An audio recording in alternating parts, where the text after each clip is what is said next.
Good morning to my dear students. Welcome back to Atma Green School. Jai Swami Narayan. Today I start with Standard 9th, Book History, Section 3, that is Everyday Life, Culture and Politics, and Lesson 7, History and Sport, the Story of Cricket. Students, yesterday I had started with this lesson. Okay, and today I will continue with page number 144, page 144, second paragraph.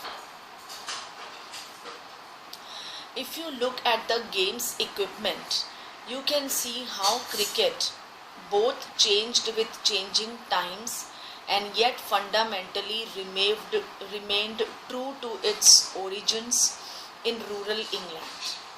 अगर one can see, okay, यहाँ पे जो pics दिए हैं, one can see the pics, हम देख सकते हैं कि जो गेम्स की इक्विपमेंट्स थी, गेम का खेलने का तरीका था.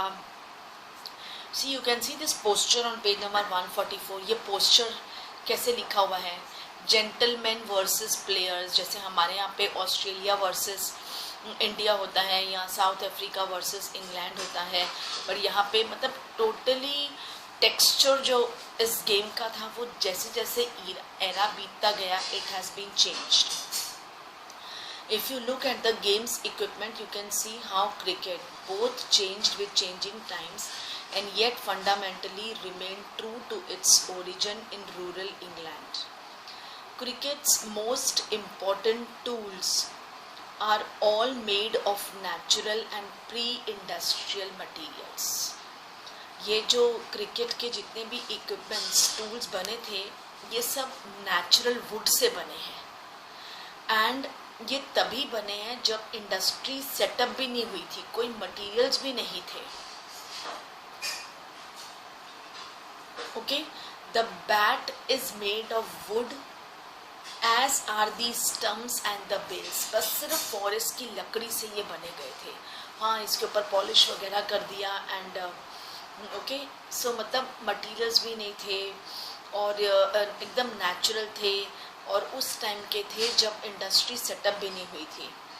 The ball is made with leather, twine and cork. जो बॉल है वो 3 मिक्स से बना था, लेदर, ट्वाइन एंड कॉर्क. उससे ये बॉल बना था, cricket ball. Even today both bat and ball are handmade. Yes, आज भी in this contemporary era also the ball and the bat is made by handmade है, not industrially manufactured. कोई industry से manufacture नहीं है, it is handmade. The material, हाँ yes, the material जो पहले था उससे बिल्कुल चेंज हो गया. The material of the bat changed slightly over time. Once it is cut out of a single piece of wood. Okay, मतलब एक ही जो लकड़ी है, एक ही लकड़ी से ये काटा जाता था. Once it was cut out of a single piece of wood. Now it consists of 2 pieces. The blade, which is made out of the wood of the willow tree, and the handle, which is made out of cane, that become available as European colonists and trading companies established themselves in Asia. बहुत पहले you can see the bat. आपने देखा ना वो bat on the picture? Yes, page number 141 in the top right hand side. ये ऐसा cricket bat था. Okay, लेकिन now it has changed. और पहले वो सिर्फ एक, उसके बाद जैसे से एरा बीतता वो एक लकड़ी से बैट पूरा एक साथ ही बैट बनता था, एक ही लकड़ी से. फिर द फर्दर 19th सेंचुरी आई, 20th सेंचुरी आई, इट इज़ मतलब कि द बैट का जो शेप था वो टोटली चेंज हो गया, स्लाइटली मतलब चेंज हो गया एज द टाइम पासेस. पहले वो सिंगल वुड से बनता था, अब जो नीचे का पार्ट है ना उसका बैट का, वो 2 pieces ऑफ ब्लेड से बनता है, made of would of the willow tree से बनता है. और जो हैंडल है वो केन ट्री से बनता है. दैट बिकम अवेलेबल, ये तो जब भी यूरोपियन कॉलोनिस्ट पीपल थे तभी भी ये अवेलेबल था. And trading companies establish themselves in Asia. मतलब ये जो बैट का जो चेंज है ये मतलब बदल चुका था. ओके, कॉलोनियल रूल में ही इसका शेप बदल चुका था. ओके, और जैसे से अभी एरा बीतता जा रहा है और न्यू तरीके से बैट्स बन रहे, and that too handmade. The and trading companies established themselves in Asia. Unlike golf and tennis, cricket has refused to remake its tools with industrial or man-made materials. Okay, जैसे golf और tennis मैंने आपको बोला ना, ये जो जितनी भी स्पोर्टिंग गेम्स हैं ये सब बड़े बड़े पर्सनालिटीज़ लोगों की शौक है, हॉबीज़ है. ओके, गोल्फ, टेनिस, क्रिकेट, और ये हर बार सेम टूल से नहीं बनते हैं. Okay, it's tools with industries और man made materials like plastic, fibres, glass, metals, इनसे अब बिल्कुल नहीं बनते हैं. पहले बना करते थे, अब ये चीज़ें बिल्कुल यूज़ नहीं होती है. ओके, कोई %% भी प्लास्टिक नहीं है, फाइबर ग्लास नहीं है, मेटल नहीं है. Have been firmly rejected. Australian cricketer Dennis Lillee tried to play an innings with an aluminium bat. कहा जाता है कि एक ऑस्ट्रेलियन क्रिकेटर था Dennis Lillee. He had once played his game with aluminium bat, और उसने तभी मतलब कि चैलेंज दिया हुआ था कि मैं एल्यूमिनियम बैट से इनिंग्स बनाऊंगा. Only to have it outlawed by the umpires. Okay, और लेकिन फिर वो लॉ के अगेंस्ट था और अंपायर ने उस मतलब ये नहीं वो खेल पाया इससे. Okay, because it was outlawed by the umpires. But in the matter of protective equipment, cricket has been influenced by technological change. Okay, अब जैसे जैसे एरा बीतता गया, इक्विपमेंट्स न्यू आती गई. Cricket has been influenced by technological change. Bottle ले. It has been influenced by technological change. Okay, मतलब जैसे जैसे टेक्नोलॉजी इंक्रीज होती गई, बॉटल जैसे जैसे टेक्नोलॉजी इंक्रीज होती गई वैसे वैसे उसका जो शेप है it becomes changing. The invention of vulcanized rubber led to the introduction of pads in 1848 and protective, और वो जितने भी tools है अब धीरे धीरे तो protective gloves आ गए, pads आ गए, and the modern game would be unimaginable without helmets. और अभी तो strictly हो गया है कि helmet पहन के ही इतना तक होता है. helmet you have seen, helmet पहन के made out of metal and synthetic light weight materials. बना तो मेटल से है लेकिन लाइट वेट है, क्योंकि उसे पहनकर खेलना, अपने फेस पे रखना तो हार्ड तो मटीरियल से बन नहीं सकता है. मेटल से बना है लेकिन soft materials, wet materials use किया गया है. ओके, सो पहले ये सब नहीं था. It was not there before. पहले ये सब कुछ नहीं था. नाउ इट हैज़ बिकम, जैसे जैसे टेक्नोलॉजीज इंक्रीज होने लगी है, so it has came up. Okay, then we go to next, that is page number 145. Cricket and Victorian England. The organisation of cricket in England reflected the nature of English society. Okay, उस time ये cricket England वालों ने start किया था, और this game ये धीरे धीरे हॉबीज़ में बदलती गई. बहुत सारे फैंस होने लग गए थे. जो ऑडियंस थे वो भी इस गेम को बहुत पसंद करते थे. मतलब इंग्लिश सोसाइटी की ये एक एक क्या बोलते हैं रिच एक गेम बन गई थी फॉर द इंग्लिश सोसाइटी. एक लेविशली गेम बन गई थी. The rich who could afford to play it or for pleasure were called amateurs, and the poor who played it for a living were called professionals.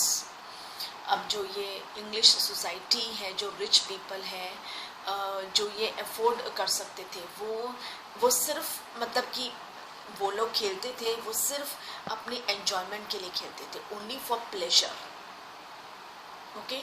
और जो poor इस game को खेलते थे वो as a source of living खेलते थे कि उनको खेलने के बाद, जीतने के बाद कुछ पैसा मिलेगा तो सर्वाइवल के लिए उनके लिए यूज़ होगा। Got it? दैट इज, जो रिच पीपल थे वो जब इस गेम को खेलते थे वो प्लेजर के तौर पे खेलते थे। उन्हें ऐसा कुछ नहीं था कि हमें पैसे मिलेंगे, हम जीतेंगे, हारेंगे, no. But on the other side when the poor played it, he played it for the living, and those were called professionals. The rich were amateurs for two reasons. One, they considered sport a kind of leisure. जो rich थे उनके लिए जो sport है वो एक अच्छा entertainment है, बहुत बढ़िया टाइम पास है और लीजर है, एन्जॉयमेंट, प्लेजर है। To play for the pleasure of playing and not for money was an aristocratic value. Aristocratic यानी जो बंदे होते हैं, रिच हाई-फाई पीपल, ओके, मतलब उनकी जो ये गेम खेलते थे वो प्लेजर के तौर पे ये गेम खेलते थे, not for the sake of money. और उनकी ये एरिस्टोक्रेटिक वैल्यू थी, यानी कि वो रिच थे तो उनकी ये क्या बोलते हैं, इट एडेड, उनकी जो रिचनेस में थी वो इस गेम के बाद और उनकी एरिस्टोक्रेट लाइफ हो गई, okay. To there was second one, there was not enough money in the game for the rich to be interested. और सेकंड है कि इतना ज़्यादा पैसा नहीं लगना था कि कोई रिच मैन बहुत ज़्यादा इंटरेस्टेड हो कि हमने काफ़ी पैसा कमा लिया, कुछ है, कुछ उनके लिए कुछ पैसा नहीं था जो इसमें लगता था, इसलिए वो इस गेम को लीजर और अपनी एक रिचनेस के अंदर एरिस्टोक्रेट और ऐड कर देते थे, वैल्यू इट बिकम्स। और जो प्रोफेशनल्स थे जिनके लिए इतना भी पैसा काफ़ी मायना रखता था, वर पेड बाय पैट्रोनेज और सब्सक्रिप्शन और gate money. Patronage is agreement by wealthy supporter to give financial support for the specific use. अब जो ये क्रिकेट गेम है, ये सपोर्टर्स, वेल्दी सपोर्टर्स इस गेम को खेलते थे और वो फाइनेंशियली भी हेल्प करते थे, क्योंकि उनके लिए सिर्फ एक लेजर था, वो एंजॉयज कर रहे थे, उन्हें कुछ नहीं चाहिए था, doesn't want to earn anything. So patronage is agreement by wealthy supporter to give financial support for specific use, and subscription is collected financial contribution for a specific purpose such as cricket. Financially collect करना cricket खेलने के लिए। The gate was seasonal and did not offer employment in the year around. मतलब ये पूरा साल का game नहीं था, ओके। जब ये क्रिकेट मतलब it depends on the English society, या जो इसमें फाइनेंस लगाने वाले पीपल है, जैसे पैट्रोनेज पीपल है, ओके। ये पूरा साल नहीं खेला जाता था, इसका कोई पर्टिकुलर सीज़न होता था, तभी इसके जो गेट्स है वो ओपन होते थे और फिर एग्रीमेंट होता था between wealthy and the professionals. फिर क्या फाइनेंस लगाना है, जो जीतेगा उसको क्या मिलेगा, जो हारेगा उसे भी कुछ मिलेगा एज अ कॉम्पनसेशन, राइट। सो ये सीजनल नहीं था, ये पूरा साल नहीं चलता था। मोस्ट मतलब दिस वॉज सीजनल, कि कभी कभार ये होता था। Most professionals worked as miners or in other forms working class employment in winter, the off season. जब ये स्नोफॉल होती थी या बारिश का मौसम होता था तभी ये क्रिकेट प्ले नहीं होता था। Yes, in the of seasons में ये क्रिकेट प्ले करते थे, तो तभी तो वो जो प्रोफेशनल्स है वो उतना क्रिकेट प्ले करके अर्न कर लेते थे। बाकी महीने क्या करेंगे ये, क्योंकि ये क्रिकेट तो ऑल ईयर नहीं था। सो बाकी जो महीने थे वो फिर अदर इकोनॉमिक एक्टिविटीज़ करते थे, माइनर्स में थे या कोई और वर्किंग क्लास एम्प्लॉयमेंट करते थे बाकी के मंथ्स। और जब ये क्रिकेट का सीजन होता था तब तो ये सिर्फ क्रिकेट खेलते थे. The social superiority of amateurs were built into the customs of cricket. Superiority of amateurs, amateurs यानी जो इंग्लिश सोसाइटी है जो सिर्फ लेजर के लिए ये गेम खेलती है, जो फाइनेंस लगाती है, ओके, उन्हें इस अमाउंट में कोई इंटरेस्ट नहीं है. The build into the customs of cricket, मतलब पूरी तरह से ये क्रिकेट कैसे खेलना है, क्या है, पूरी उसकी कस्टम्स, मतलब वो उसमें मास्टर थे. दे हैड गेन सुपीरियर, मतलब हर एक फैसला वही करते थे. जो एमेटर्स थे, जो जिन्होंने पैसा लगाया, ओके, समझो मेरा कोई प्लेयर है तो मैंने मेरे प्लेयर पे पैसा लगाया, राइट, देन किसी और का प्लेयर है तो वो अपने प्लेयर पे पैसा लगाएगा. सो उन्हें कहते थे जेंटलमैन, और जो प्रोफेशनल्स खेलते थे उन्हें कहते थे players. Okay, so amateurs were called gentleman while professionals had to contend with being described as players. जो पैसा लगाते थे, लेजरली खेल रहे थे, जिनके पास मतलब पूरी जो कहते हैं ना कि पूरा इंचार्ज क्रिकेट का उनके हाथ में ही होता है. जो प्लेयर्स हैं वो तो कठपुतली होते हैं, ओके, वो जैसा बोलते हैं प्लेयर्स को करना पड़ता है, क्योंकि प्लेयर्स को वो पैसे देते हैं और प्लेयर्स को पैसों से ही मतलब है. ओके, तो इसलिए ये जो एमेटर्स है वो जेंटलमैन्स कहलाते थे, और जो प्लेयर्स है मतलब जो उनके इशारे पे खेलते थे, या यस तो यस, नो तो नो, वो अपने आप को समझते थे कि ठीक है हमें प्लेयर्स बोलते हैं, ओके, दे आर सेटिस्फाइड कि वो प्लेयर्स हैं. They even entered the ground from different entrances, और ये जो प्लेयर्स है उनका एंट्रेंस डिफरेंट, उनका गेट, जो एंट्रेंस गेट है वो डिफरेंट था, और ये जो एमेटर्स हैं इनका एंट्रेंस गेट डिफरेंट था. मतलब देयर वाज अ डिफरेंस, उन्होंने एक गैप बना के रखा हुआ था between gentleman and players. Amateurs tended to be the batsmen, leaving the energetic, hard-working aspects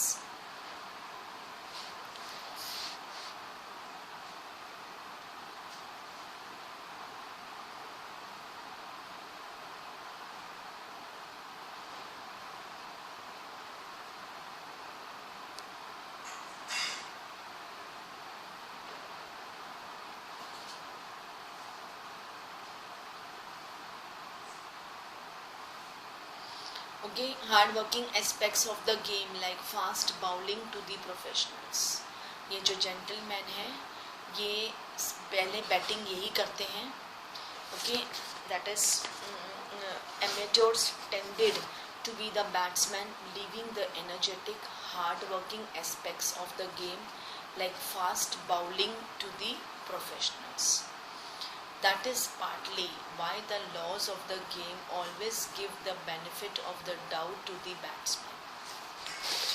ये जो एमेट्योर्स यानी जेंटलमैन है वो बैट्समैन हमेशा मतलब पहले वो बैटिंग वही करते थे, okay, hard working, leaving the energetic hard working aspects of the game like fast bowling करते थे to the professionals. That is partly why the laws of the game always give the benefit to the batsman. Cricket is a batsman game because its rules were made to favor gentlemen. Okay, ये जो gentlemen है, amateurs है, ये हमेशा batting करते थे, okay, और ये cricket is a batsman game. इसीलिए कहते हैं ना जब टॉस करते हैं सभी को पहले बैटिंग करनी होती है, और जो कहते हैं कि जो पहले बैटिंग करे यानी वही जीतेगा. So the who did most of the batting favour gentleman who did most of the batting. और उस टाइम जेंटलमैन जो सबसे ज़्यादा बैटिंग करते थे, ओके, मतलब उन्हें सुपीरियर माना जाता था.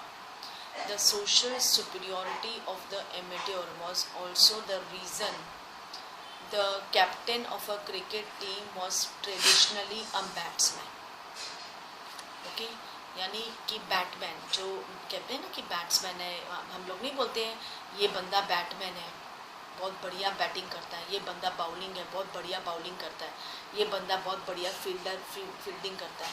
तो इसमें भी यही है, the social superiority of the amateur was also the reason the captain of a cricket team was traditionally a batsman.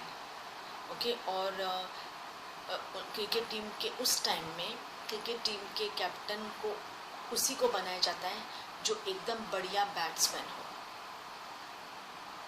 Not because batsman were naturally better captains but because they were generally gentleman. इसलिए नहीं कि जो batsman है वो better captain होगा, no, because they were gentleman. Captains of teams whether club teams or national sides were always amateurs.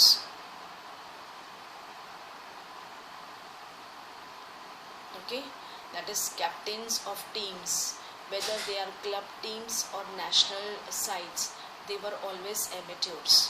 It was not till the 1930s that the English Test team was led by a professional, the Yorkshire batsman Len Hutton. That is, captains of teams, whether club teams or national sides, were always amateurs. जो captain होते थे वो हमेशा ही एमेटर्स होते थे। एमेटर्स यानी सिर्फ जो लेजर के लिए खेलते थे, और उन्हीं को जेंटलमैन कहा जाता था। It was not till the 1930s that the English Test team was led by a professional, the Yorkshire batsman Len Hutton. Okay, मतलब जेंटलमैन यानी सुपीरियर। ओके, मतलब वो कैप्टन भी बनते थे, वो बैटिंग भी करते थे, अच्छे बैट्समैन को ही कैप्टन बनाया जाता था। मतलब दैट इज़ प्रोफेशनल्स का कोई रोल नहीं था, प्लेयर्स का कोई रोल नहीं था, बस उनको सिर्फ खेलना है और अपने पैसों से मतलब है। और it was not till the 1930s, लेकिन ये तब तक रहा, मतलब ये 1930 तक रहा। 1930 के बाद एक English test team was led by a professional, the Yorkshire batsman Len Hutton. उसके बाद प्रोफेशनल्स में भी अच्छे अच्छे बैट्समैन आने लग गए थे, और फिर धीरे धीरे उनको भी कैप्टन बनाया गया। It is often said that the Battle of Waterloo was won on the playing fields of Eton. आपने सुना ना Battle of Waterloo? You have heard this. Was won on the playing fields of Eton. This means that Britain's military success was based on the values taught to the school boys in its public schools. एटॉन उस time का एक बहुत ही famous school था। The English boarding school was the institution that trained English boys for careers in the military, civil service and the church. उस time के ये तीनों were the 3 great institutions of imperial England.